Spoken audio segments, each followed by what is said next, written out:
नमस्कार मित्रों, आप सबका एडवोकेट कपीस श्रीवास्तव के साथ इस चर्चा में स्वागत है।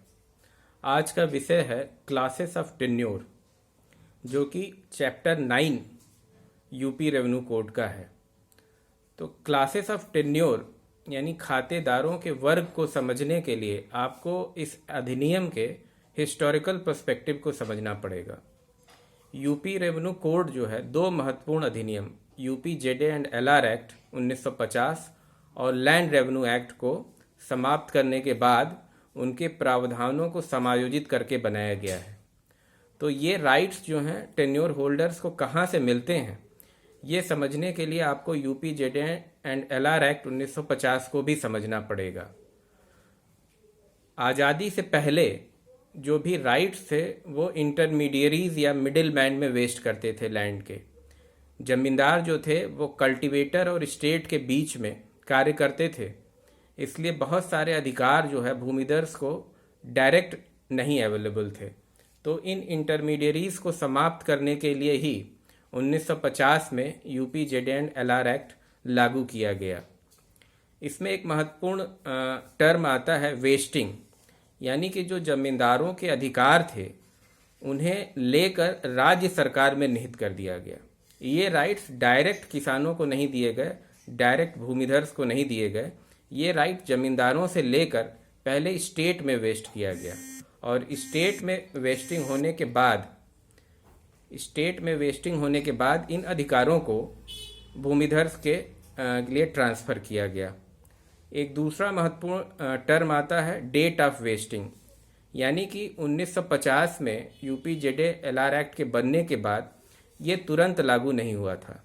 सेक्शन 4 ये प्रोविज़न करता है कि ये डेट ऑफ इन्फोर्समेंट जो होगा, जिस दिन गजट में प्रकाशित होगा उसी दिन से लागू माना जाएगा।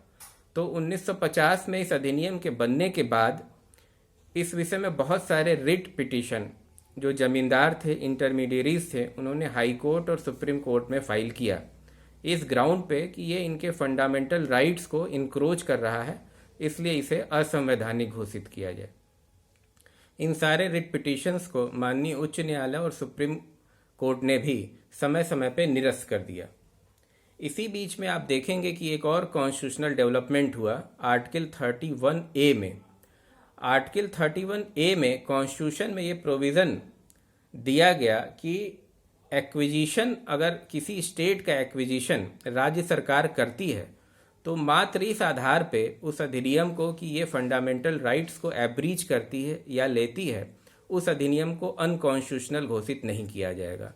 तो आर्टिकल 31A का आधार लेकर और जब सारे रिट पिटीशंस सुप्रीम कोर्ट और हाई कोर्ट के निरस्त हो गए, उसके बाद राज्य सरकार ने गजट में इसको प्रकाशित किया, और ये तिथि थी 1 जुलाई 1952। ये बहुत ही महत्वपूर्ण तिथि है जिसको डेट ऑफ वेस्टिंग करते हैं, और कई बार एग्ज़ाम्स में आपको शॉर्ट नोट्स के लिए पूछा जाता है कि वेस्टिंग ऑफ स्टेट क्या है या डेट ऑफ वेस्टिंग क्या है। तो ये हमें इसलिए भी समझना होगा कि अगर हमको क्लासेस ऑफ टेन्योर समझना है तो ये समझना होगा कि ये अधिकार उनको कहाँ से प्राप्त हो रहे हैं। तो ये अधिकार रिकॉर्डेड टेन्योर होल्डर्स के ही थे, भूमिधर के ही थे, लेकिन आज़ादी के पहले इस पे इंटरमीडियरीज या जमींदारों का अधिकार था। तो इन अधिकारों का सही डिस्ट्रीब्यूशन हो, इसलिए राज्य सरकार ने पहले इन अधिकारों को अपने में निहित किया, और उसके बाद जो भी भूमिधर थे उनकी कैटेगरीज के आधार पे इन अधिकारों को डिस्ट्रीब्यूट किया। तो आप देखेंगे कि कॉन्सिक्वेंस ऑफ वेस्टिंग, अगर हम देखें कि निहित होने के क्या परिणाम हुए, तो कॉन्सिक्वेंस ऑफ वेस्टिंग में एक बहुत बड़ा परिणाम ये था कि यूपी जेडे एंड एलआर एक्ट के लागू होने के पहले जो भूमिधर की वैरायटीज़ थी, करीब 14 तरह की वैरायटीज़ थी, उन सब को समाप्त करते हुए 4 मुख्य तरह के क्लासेस ऑफ टेन्योर्स हो गए, जो कि है नंबर 1 भूमिधर, नंबर 2 सीरदार, नंबर 3 अधिवासी और नंबर 4 आसामी। तो इनका क्रम भी इसलिए महत्वपूर्ण है कि इनके राइट्स जो हैं वो भी इसी के अकॉर्डिंग है, यानी कि भूमिधर जो है सर्वश्रेष्ठ नेचर का उसको राइट मिला हुआ है, उसके बाद सीरदार और फिर आदिवासी और आसामी। तो जो भूमिधर है वो highest type of tenure holder है राइट के मामले में। तो 3 तरह के अधिकार इसको प्राप्त हैं।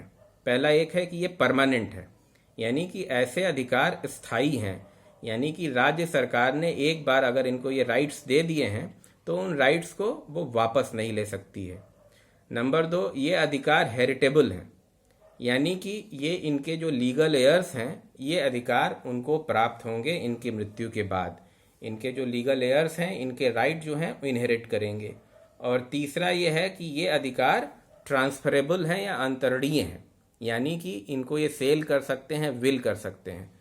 तो जो भूमिधर हैं उनको सर्वश्रेष्ठ अधिकार दिए गए।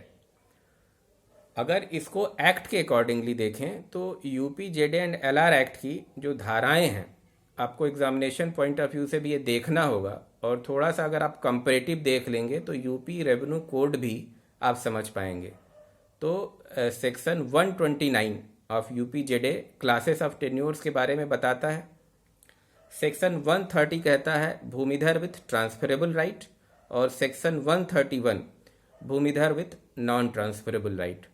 तो ये एक्ट के अकॉर्डिंगली भूमिधर के भी 2 प्रकार हो गए, भूमिधर विथ नॉन ट्रांसफरेबल राइट और भूमिधर विथ ट्रांसफरेबल राइट। तो ऐसे भूमिधर जिनको अंतरण करने का अधिकार नहीं है वो हो गए भूमिधर विथ नॉन ट्रांसफरेबल राइट, और ऐसे भूमिधर जिनको अंतरण करने का अधिकार है वो हो गए भूमिधर विथ ट्रांसफरेबल राइट्स। आप इन्हीं धाराओं में आप देखेंगे सेक्शन 130 और 131 के बाद एक धारा आती है 131B, जो कि एक अमेंडमेंट के द्वारा जोड़ी गई। ये धारा ये प्राविधान करती है कि ऐसे भूमिधर जो नॉन ट्रांसफरेबल राइट रखते हैं वो 10 साल के बाद भूमिधर विथ ट्रांसफरेबल राइट वाले हो जाएंगे। तो इन श्रेणियों को समझने के लिए आपको ये समझना होगा कि ये श्रेणियां परमानेंट तरह की नहीं हैं, ये मैच्योरिटी के आधार पे अपने क्रम बदल सकती हैं। यानी कि भूमिधर विथ नॉन ट्रांसफरेबल राइट वाला अधिकार रखने वाला भूमिधर भी एक समय के बाद अपने राइट्स को मैच्योर करके भूमिधर विथ ट्रांसफरेबल राइट बन सकता है। इसी तरह एक सीरदार जो है उसके भी राइट्स की कैटेगरी बदल सकती है। तो ये मैच्योरिटी के आधार पे। अब ये प्रोविजंस हो गए जो यूपीजेडए एंड एलआर एक्ट के हैं, सेक्शन 129, 130 और 131। अगर आप इसको यूपी रेवेन्यू कोड से कंपैरेटिवली देखें तो यही धाराएं सेक्शन 74, 75 और 76 में मिलती हैं। 74 क्लासेस ऑफ टेन्योर बताता है, 75 कहता है भूमिधर विथ नॉन ट्रांसफरेबल राइट, और 76 कहता है भूमिधर विथ ट्रांसफरेबल राइट।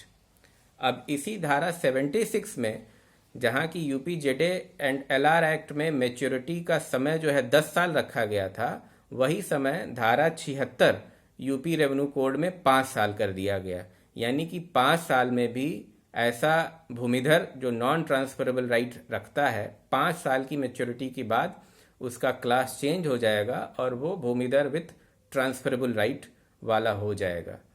तो इन भूमिधर को अधिकार कैसे दिया गया या ये अधिकार इन्होंने स्टेट से कैसे प्राप्त किया, इसके लिए अगर आप प्रोविजंस को पढ़ेंगे, अगर आप सेक्शन 130 को देखिए तो ये किस तरह से राइट्स एक्वायर करते हैं।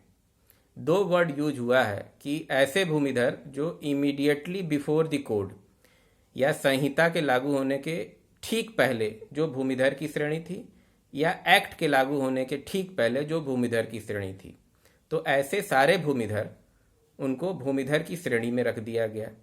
या ऐसे भूमिधर जो किसी अन्य तरीके से ऐसे राइट्स को एक्वायर किए हों, एनी अदर मैनर जिनसे उन्होंने राइट को एक्वायर किया है, तो वो हो गए भूमिधर। तो 2 तरीके से भूमिधरों की श्रेणी बनाई गई। ऐसे लोग जो कि भूमिधर थे आज़ादी के ठीक पहले या यूपी रेवेन्यू कोड के ठीक पहले, उन्हें भूमिधर की श्रेणी में रखा गया। या ऐसे लोग जिन्होंने किसी तरह से भूमिधर की राइट्स को एक्वायर किया है बाई लैप्स ऑफ टाइम, भी हो सकता है 5 साल या 10 साल की अवधि बीतने के बाद भी अगर उन्होंने राइट को एक्वायर किया है तो वो उस श्रेणी में आ जाते हैं। तो हम ये देखते हैं कि समय के साथ ये राइट मैच्योर हो रहे हैं और कोई भी श्रेणी जो है एक तरह से परमानेंट नहीं। तो पहली श्रेणी जो हुई टेन्योर की वो भूमिधर की हुई। उसके बाद आप देखिए दूसरी श्रेणी है सीरदार। तो सीरदार की श्रेणी वो थी ऐसे जमींदार जो कुछ कुछ जमीन तो ऐसी थी जो वो एज ए इंटरमीडियरीज या मिडिल मैन की तरह से काम करते थे। वो लैंड रेवेन्यू वसूल करके स्टेट गवर्नमेंट को देते थे, और उनकी कुछ ऐसी ज़मीनें थीं जो जिन पर वो खेती का काम खुद कराते थे, चाहे वो किसी सर्वेंट को रख के कराते हों या उनका कोई भी सहयोगी करता हो। तो ऐसी लैंड जो जहाँ पे जमींदार खुद खेती कराता था वो उसका सीरदार था। तो ये श्रेणी जो थी ये सेकेंड इन दी हायरार्की हो गई, क्योंकि भूमिधर जो है सर्वश्रेष्ठ अधिकार रखने वाली हायरार्की हो गई। तो उसके बाद ये सीरदार की श्रेणी हुई। इनके अधिकार भी परमानेंट थे, यानी कि स्टेट इनके अधिकारों को ले नहीं सकती थी। दूसरे, इनके अधिकार भी हेरिटेबल थे, यानी कि इनके लीगल एयर इन्हें इनहेरिट करते, लेकिन इनके अधिकारों को ट्रांसफरेबल नहीं रखा गया। तो एक चीज़ इनको नहीं दी गई, यानी कि ये राइट इनके ट्रांसफरेबल नहीं थे। तो ये हो गई सीरदार की श्रेणी। जो कहीं कहीं ये टर्म खुदकास्त भी आता है। खुदकास्त का मतलब कि जहाँ वो खुद खेती करता हो। तो ऐसे सारे राइट्स ऐसे भूमिधर को दे दिए गए जहाँ पे वो खुद खेती करते हों और इंटरमीडिएरी या मिडिल मैन का काम नहीं करते हों। उसके बाद तीसरी श्रेणी आती है अधिवासी की। अधिवासी एक ऐसी श्रेणी थी जिनको आज़ादी के पहले या यूपीजेडे लागू होने के पहले कोई भी राइट नहीं था, मतलब ये भूमिधर नहीं थे, और एक तरह की ये ट्रांजिशनल श्रेणी थी जो कुछ समय के लिए थी और अब ये लैप्स हो गई। तो उस समय सरकार ने कुछ राइट आदिवासी के रूप में कल्टीवेशन इत्यादि का इस वर्ग को दिया, और ये जो श्रेणी थी ये सीरदार से इन्फीरियर मानी गई और आसामी से ऊपर, क्योंकि आसामी एक तरह से पट्टेदार है जो लीज होल्डर है, तो आसामी से ये ऊपर की श्रेणी मानी गई। उसके बाद इसका अगला जो है चौथा वर्ग है आसामी का। तो आसामी को भी देखिए तो जो 3 तरह के अधिकार हैं उसमें केवल उसको हेरिटेबल राइट है, यानी कि उसके लीगल एयर इन अधिकारों को इनहेरिट कर सकते हैं, लेकिन ये अधिकार न तो परमानेंट हैं और न ही ट्रांसफरेबल हैं।